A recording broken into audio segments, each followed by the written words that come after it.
Hello mga kawamat, in this video lesson, we will discuss linear and quadratic functions. So first, gawin muna natin itong activity na ito. So you are going to group the given function into two, then identify what type of function each one is. So the first one is y is equal to x plus 5. Next, we have y is equal to x squared minus 2x plus 1.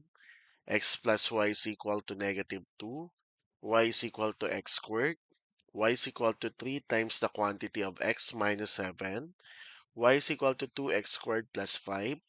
Y is equal to x minus 2 times x plus 3. 5y is equal to 10x plus 15. Y is equal to 7 minus x squared. And y is equal to x over 2 plus 5. Okay, so tingnan nyo kung paano nyo sila i-group into 2. So ano yung magkapareho sa kanila. So, ano yung common sa kanila na dapat sila yung magkasama sa grupo? Okay, if you're going to do that, okay, so yung mga ito, magkasama sila. So, tinatawag natin sila as linear function. So, mamaya isa-isahin natin sila. And then this one, okay, so meron silang exponent na 2, the highest degree is 2. So yan tinatawag nating quadratic functions. So yan ang discussion natin today. So dito pa lang, dapat you can identify, given the equations, kung alin yung linear and quadratic. So isa-isahin natin no, yung characteristics ng dalawang functions. So pag sinabi nating linear functions, is a function that can be written in the form f of x is equal to mx plus b. So where m and f of x are not both equal to 0. So, so parang kagaya nito, no? So where m tell us the slope of a line and b tell us where the graph crosses the y-axis. So ito yung slope natin and the constant will be siya yung magsasabi, no, na kung saan yung graph crosses the y-axis. A function's graph is a straight line. So, ang graph nito is a straight line. Its equation can be written in the form y is equal to mx plus b, where x and y used for the independent and dependent variable respectively. So, an m should not be equal to 0. Okay, so yung y, pwede natin palitan as f of x. Yung f of x ay y din, no? So, f of x means the value of f at x. It does not mean f times x. So, letters other than f such as g and h or g and h can be also be used. Okay, so as you can see, class, itong mga to, pwede natin silang palitan ng f of x. So, minsan ang given f of x, so pwede nyo naman palitan ng y. So, parehas lang po yun, no? Any variable pwede natin gamitin, o pwedeng g of x, h of x. So, pwedeng gamitin yan. So, tatandaan natin, the graph of a linear function is a straight line. So, yung x dito, tell us the slope of a line. And yung constant, siya yung magsasabi ng graph crosses the y-axis. So, halimbawa yung mga ganyan, no, pwede mo to i-simplify muna. Okay? So, pwede mo i-divide both side ng equation by 5 para mawala yung 5 dito sa y. So, which of the following function is linear? Okay, yung number 1, linear function ba siya in the form of this? Yes, linear function siya kasi okay, ang equation natin no, is in the form of y is equal to mx plus b, where your m is equal to negative 3 and b is equal to 1. How about number 2? Linear function ba siya?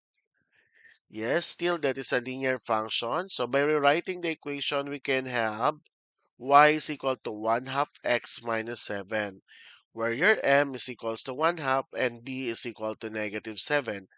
How about y is equal to 5x? Linear function ba siya? Yes, linear function. By rewriting the equation, we can have y is equal to 5x plus 0, where m is equal to 5 and b is equal to 0. How about number 4? Y is equal to 1 over x plus 4. Is this linear function? Not a linear function. It cannot be expressed in the form y is equal to mx plus b dahil meron tayong x sa denominator. Y is equal to x squared plus 1. Linear ba siya? Not a linear function since ang exponent natin is 2. The highest degree of linear function ay 1 lang dapat, no? Kagaya ng number 1, 2, and 3. So ito kasi naka second degree na siya. So not a linear function. So pag pinag-uusapan natin yung slope and direction of line, positive slope kapag yung graph natin or yung line natin rises from left to right. So for example, yung negative 3, negative 2, and 2 and 3. So meron tayong dalawang ordered pairs. So if that is rises from the left to right, ang slope natin ay positive if your m is greater than 0. So malalaman nyo na positive slope kapag yung m ay greater than 0. Negative slope if the line falls from left to right. So if your m, so yung nakuha nyo m is less than 0, so yung negative slope nyo ay negative. If your m is equal to 0, so the line is horizontal, it has constant y value. So for example, y is equal to 2. So the slope is 0. So therefore, madali nyo makita kasi kapag horizontal at if your m is equal to 0, okay, that is a 0 slope. Undefined slope, kapag the line is vertical, it has a constant x value. So like for example, x is equal to negative 1. So undefined. So wala yung value ng slope, no? Undefined siya. So to sum up, again, if your m is greater than 0, positive slope siya, yung line natin rises from left to right. If your slope or your m is less than 0, that is a negative slope. If your graph or the line falls from left to right. If your m is equal to 0, 0 slope ang tawag natin. So the graph is horizontal line. If your m is undefined, so undefined slope ang tawag. If your graph or the line is vertical line. So from the two example, which of it is the graph of linear function. So yung una, no, dito. So hindi ito pwede linear function kasi hindi siya straight line. So madali naman natin paano tayo mag-graph ng linear function. So first, of course, kakailanganin natin yung Cartesian plane. And then, using the table of values, ito yung ano natin, i-plot dun sa Cartesian plane. So for example, yung 1, 4. So 1, 4. So itatapat mo dito. Next, 2, 8. Okay? 3. So ang palaging nauna dyan is titingnan mo dito sa x-axis. Okay? Yung mga nasa unahan ng ordered pair. So yan yung mga x values, 'di ba? So yun dito mo sila titingnan para hindi ka malito. Saan mo ba ilalagay yung 1, 4? So since nauna yung 1, tingnan mo muna dito sa x-axis yung 1 and then itatapat kay 4 sa y-axis yan. Okay, kaya dito siya. Next is 2. Tatapat kay 8. Ito yon. 3, 12, 4, 16, and 5, 20. So this will be the graph of a linear function. So ito kasi hindi siya straight line, no? So hindi natin masasabi na that is a linear function. So hindi siya linear. Next.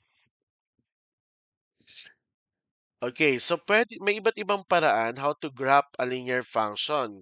Unahin natin using intercept method. So the intercept is the point where the graph crosses the axis. If the graph crosses the x-axis, it is called the x-intercept. If the graph crosses the y-axis, it is called the y-intercept. So for example, we have a given linear function. F of x is equal to x plus 5. So ang gagawin lang natin, okay, change natin yung f of x to y. Y is equal to y is equal to x plus 5. Now, we let y is equal to 0. Gawin nyo lang 0 yung y and then solve. 0 is equal to x plus 5. So, pwede natin lipat si 5 doon. That will become negative 5. So, ang ordered pair natin dito, so ang x natin is negative 5. Ang ordered pair natin is negative 5, 0. Bakit naman na yung negative 5? Siya yung x. Okay, so ang y natin ay 0. Next, Kapag yung x naman ginawang 0, papalitan nyo lang yung x ng 0. Y is equal to 0 plus 5. So, y is equal to 5. So, bakit nauna yung 0? Dahil yun yung value ng x, 0, 5. So, using the Cartesian plane, ipla-plot lang natin. So, saan matatagpuan ang negative 5, 0? Okay, dito ba sa right side or sa left side? Dito, no? Ito yung negative 5 natin. So, hindi ka na aangat kasi negative 5, 0, ito yung 0 natin, di ba? So, dito lang siya. Tama? Ang 0, 5 naman, dito yung 0 natin, papuntang 5. So, dyan. So, draw nyo lang using your ruler, okay? And that will be the graph of f of x is equal to x plus 5. So, yan ay gamit yung intercept method. Next. Okay, f of x is equal to 3x minus 4. Papalitan natin yung f of x ng y. Y is equal to 3x minus 4. So, let y is equal to 0. Y is equal to 3x minus 4. So, 0 is equal to 3x minus 4. Si 4, lipat natin doon. So, x is equal to 4 over 3. Kasi we divide both side by 3 para mawala siya dito sa katabi ng x. So, x is equal to 4 over 3. So, ano yung ordered pair natin? Mauna dapat yung x. 4 over 3, 0. Next, palitan natin ang x naman ng 0. So, y is equal to 3x minus 4. So, y is equal to, papalitan ng x ng 0. So, 3 times 0 is 0. Minus 4 is negative 4. So, ano yung x natin? 0 and it's negative 4. Next. Okay, using the graph, okay, saan matatagpuan yung 4 over 3? So, kung ako sa inyo, class, okay, kunin niyo yung value into decimal para alam niyo kung saan siya makikita.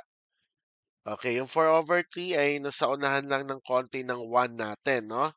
4 over 3, 0. So, nandyan. Next naman, 0, negative 4. Okay, dito sa baba. Di ba?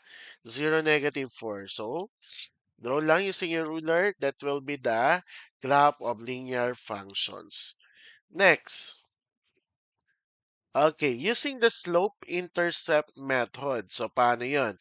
So, for example, f of x is equal to negative 3x plus 4. So, interchange lang natin. So, yung slope natin dito is negative 3. So, ang denominator natin is 1. So, ang slope natin is rise over run. Okay? So, ang b natin is 4. Okay, so siya yung magsasabi, no? Okay, so sa 4 tayo magsisimula.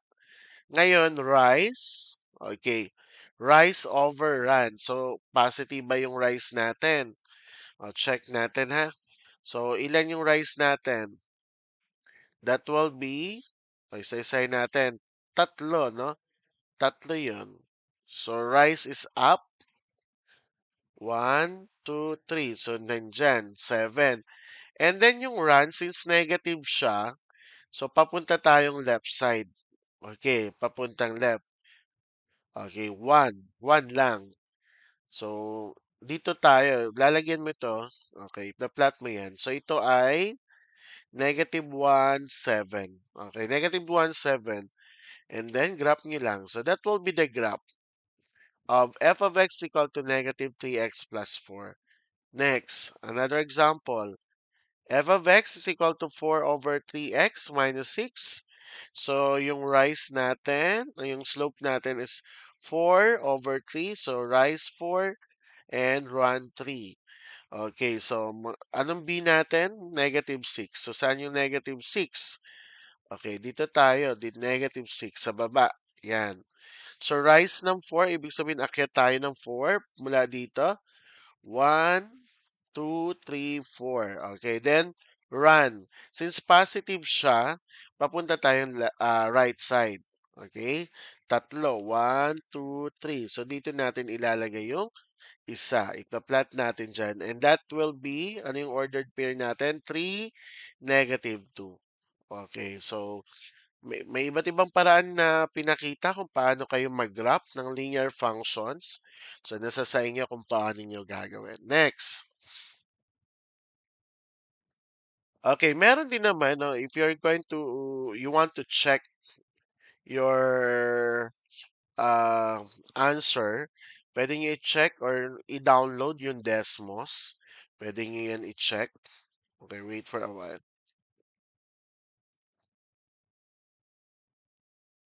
Oh, sige. Papakita ko lang sa inyo yung Desmos.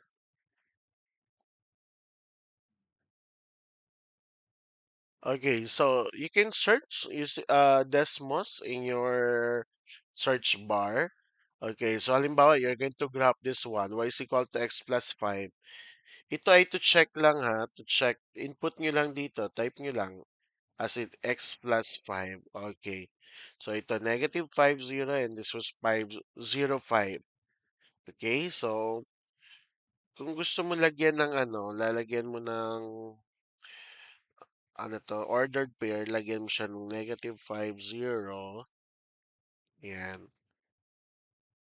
Yan. I-label mo. So, yung isa naman, 5, 0. Tapos, lagyan mo rin ng label. Okay? So, dito kasi class na nada-download siya, no? Pwede nyo i-download to. Share graph, then i-click nyo lang export image. So, kapag in-export mo yan, so mamimili ka, thin, medium, or thick. So, pwede mo na ito i-download. Okay? So, to check lang your answer, no, kung tama. Since you know naman, may dalawang paraan kanina akong tinuro using the intercept method and the slope intercept form. Pwede nyo yun gamitin. Okay? So, next tayo. Next. That will be the use of Desmos. No? So, pwede nyo ito i-download sa cellphone nyo. Kasi, nada-download naman yung Desmos. Okay, so kung ginawa nyo yung graph, ito dapat yung graph ngayon ng y is equal to x plus 5, 5y is equal to 10x plus 15, that will be the graph. Yung x plus y is equal to negative 2, so that will be the graph. Y is equal to x over 2 plus 5, that will be the graph. And y is equal to 3 times the quantity of x minus 7. Okay, so next. I hope na intindihan yung linear functions. So this is now, we can proceed now to the quadratic function. So pag sinabi natin quadratic function, it is a function that can be written in the form y is equal to ax squared plus bx plus c, where a, b, and c are real numbers and a should not be equal to 0. So dapat ito hindi mag-0. Bakit? Magiging linear function siya kapag nag-0 yung a. So hence it is called as the second degree function. So the graph of the quadratic function is parabola. So ganito, it's either upward or downward. If your a is greater than 0, so the graph is opens upward. Pag ang a mo naman less than 0, the graph opens downward. So identify if the graph represent quadratic function. Number 1, yes. Okay, correct. Number 2, quadratic function ba siya? No. Number 3, no also. Number 4, okay, quadratic function. Number 5, yes, quadratic function siya. Number 6, okay, not a quadratic function. So, given the graph, dapat you can identify kung quadratic or not, okay? So, tatandaan that the graph of quadratic function is parabola. So, which of the following equation represent quadratic function? Okay, gamit naman yung equation, alin dito ang quadratic function? Y is equal to x. This is not a quadratic function kasi ang quadratic function into second degree, di ba? So, wala tayong exponent na 2. Okay? So, y is equal to x. So, that's linear function yan. Y is equal to 3x squared minus 5x. Yes, that is a linear function. Kompleto tayo. Next, y minus 20 is equal to x. Not a quadratic function. Bakit? Wala tayong second degree. Okay, wala tayong exponent na 2. Y is equal to 4x cubed minus 5x plus 1. Quadratic function ba siya? Hindi rin, kasi up to second degree lang dapat ang quadratic function. Pero dito, third degree.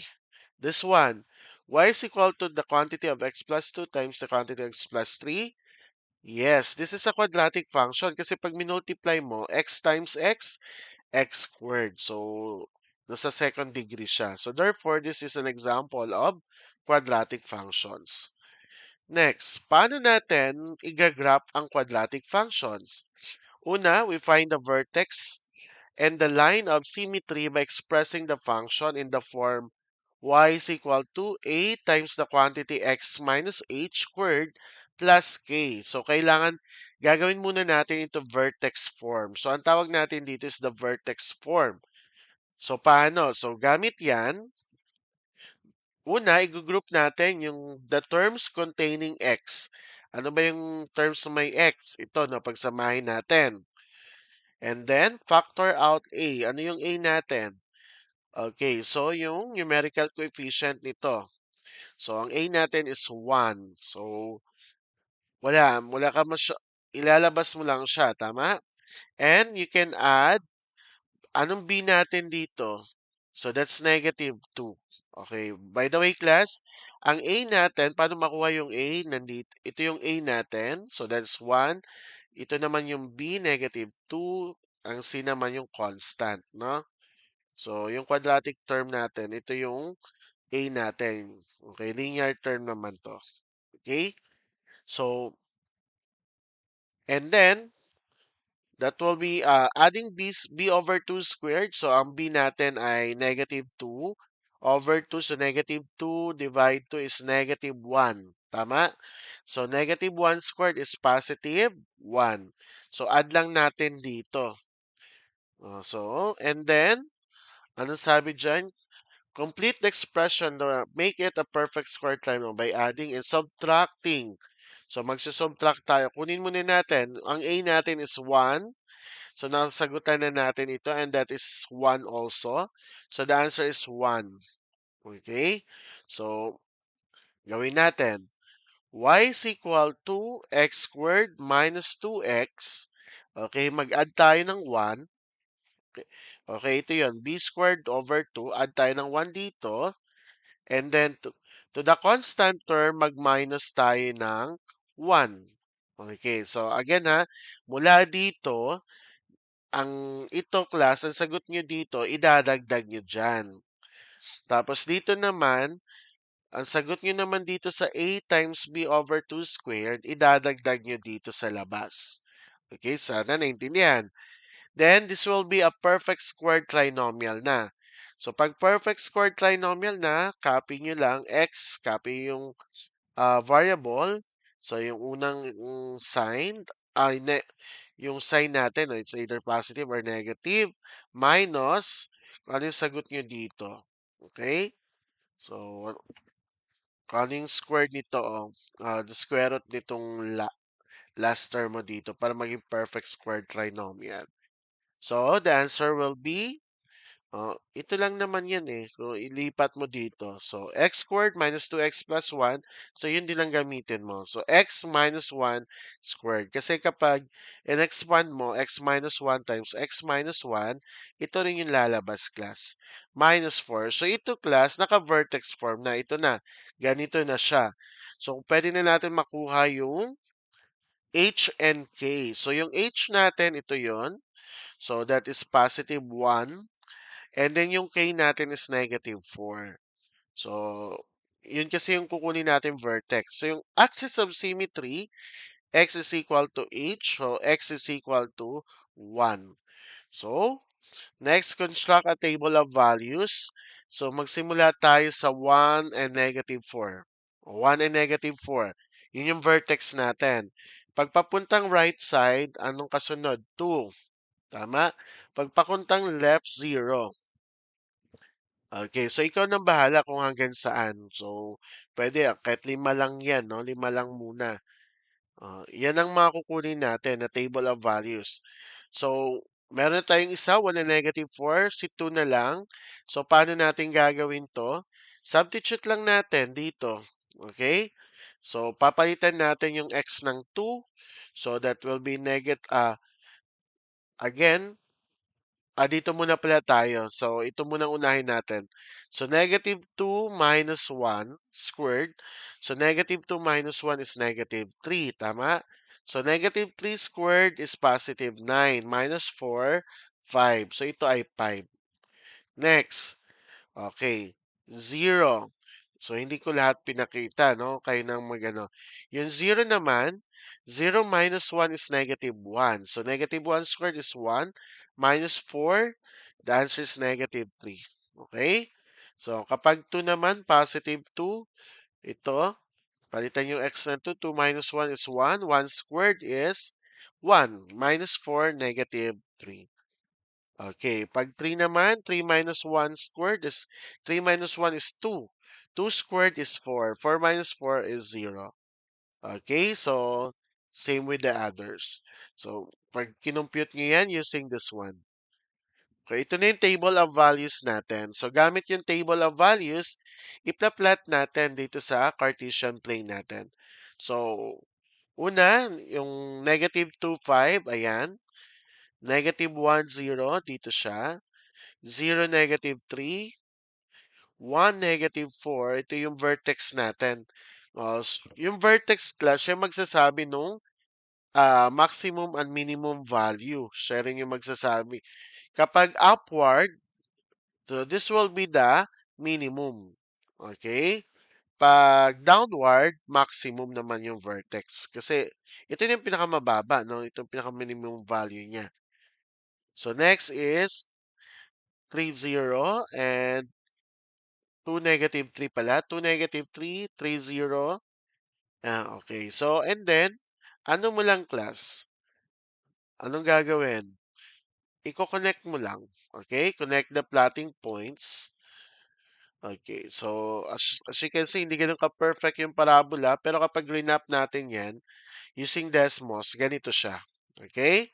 So, ganito dapat ang makikita nyo. Pag renap nyo yan using Desmos. But of course, since nagpa-plot tayo ng points, dapat ang importante class, yung interval nitong mga nakalagay sa x and y axis nyo. Okay? Kasi minsan yung mga values sa table of values ay malalaki. So, kayo na magtansya nun, no? Kung ang agwat niya yung by 2, by 1, by 3. Okay, so kung by 2, halimbawa, 2 dito, 4, 6, 8, 10. So, ganun din dapat dito. Okay, para consistent yung distance nila. Okay, next. Okay, yun ang dalawa na pwede nyo gamitin na Desmos and Graphical. Another, we have 6x minus 4 plus y is equal to negative 3x squared. Una, we will find the vertex and the line of symmetry. Okay, ano nga ang tinuro natin kanina? So, ayusin nyo lang muna since to di nakaayos, no? Y is equal to negative 3x squared. Lipat sa 6x, so kaya naging negative 6x. And si negative 4 nang nilipat naging positive 4. So, kunin natin yung b. Ano yung, pagsasamahin lang natin yung may x variable. Ano yung b natin? Negative 6. So, gamit yung negative 6 natin. So, negative 6. Okay, so the answer will be what? Okay. Since meron tayong numerical coefficient class na negative 3, so after natin ma-factor out, so pinactor out natin, no? Nilabas natin yung negative 3. So negative 3x squared divide negative 3x squared na lang maiiwan. Negative 6x divide negative 3, positive 2x na lang maiiwan. So mula dito, ito yung b natin. So 2 divide 2 is 1 squared. So 1. Magpa-plus 1 ka lang dito. Yung isa naman, yung a natin is negative 3 times 1. So magma-minus, magpa-plus ka dito ng negative 3. Okay? So parang ganito. Negative 3x squared plus 2x, nagdagdag ng 1. Plus 4 minus, may negative 3 ka dyan. So ito gawin natin trinomial. So negative 3x plus 1 squared plus 4 minus times negative 3. 4 minus negative 3. So magiging plus ito, kaya naging 7. So ano yung vertex natin? Ang h natin is negative 1. Bakit siya negative 1? As you can see, positive siya, no? Kasi ito yun, no? Okay. Negative 1 plus, yung b natin is 7. Okay?